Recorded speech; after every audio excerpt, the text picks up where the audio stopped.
يا مساء الخير اخواتي، بقى عاملين ايه؟ قبل ما نبدا الحلقه بتاعتنا النهارده ما ننساش كده نصلي على النبي. اول حاجه اتطلب مني 1 قهوه ساده و1 نسكافيه. تعالوا كده ما نعملهم مع بعض عشان اعلمكم في البيت تعملوه ازاي. تمام. اول حاجه هنجيب البن بتاعنا، بن فاتح تركي خالص ماهوش محوج، وهنحط 3 معالق من المعلقه الصغيره دي في الكنكه بتاعتنا. تمام او كده. بعد كده هناخدها وهنحط حبه ميه كده صغيرين. تمام قوي. في معيار يعني تكون في معيار كنكه.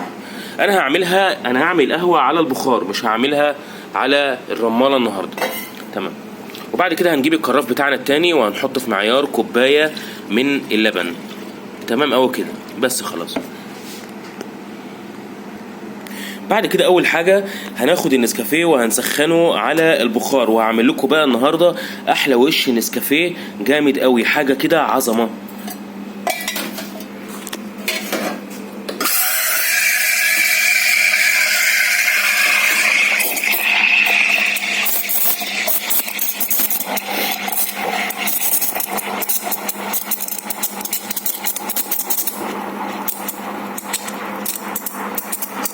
اهم حاجه الوش بتاعنا طبعا، وطبعا الوش الحلو ده مش بيطلع الا على مكنه البخار دي. وممكن نعمله بطريقه تانية في الخلاط، يعني ممكن ندفي كده اللبن شويه ونسيبه في الخلاط، نحطه في الخلاط ونسيبه يتضرب شويه، هيطلع لنا فوم كتير زي اللي انتوا شايفينه ده.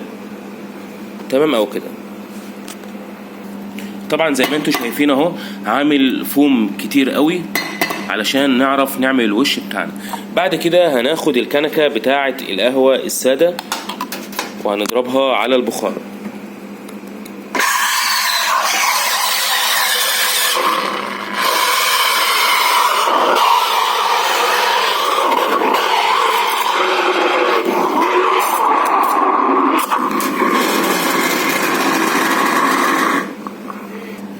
احنا كده خلصنا القهوه. طبعا زي ما انتوا شايفين اهو عامل وش كبير، بس مش هيبان الا في الكوبايه لما احنا نصب فيها. تمام قوي. بعد كده بقى هنمسح ورانا كده بالبخار.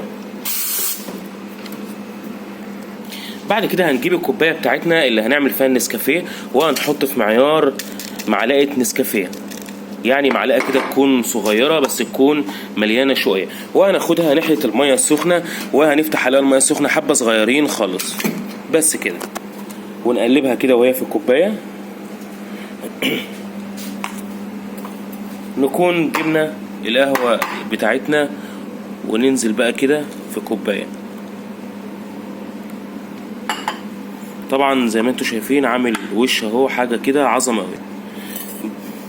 تمام. بعد كده هنجيب بقى النسكافيه بتاعنا وهنجيب الفوم الكتير اللي احنا عاملينه ده.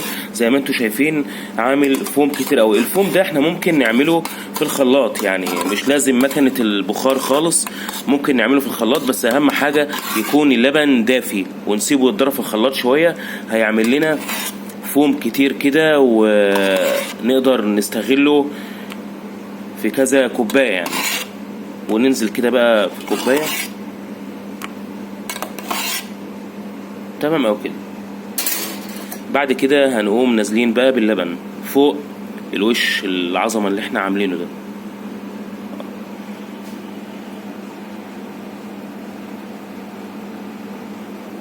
زي ما انتوا شايفين حاجه كده عظمه قوي. طبعا عامل وش كبير لينا يعني تحفه يعني. ونزوق كده من فوق الوش كده بشويه كاكاو مثلا، يعني حاجه خفيفه كده للتزيين بس. عملت لكم النهارده نسكافيه بفوم كتير قوي، وش عظمه، وقهوه كمان. ما تنسوش بقى تعملوا لايك وشير. بس خلاص.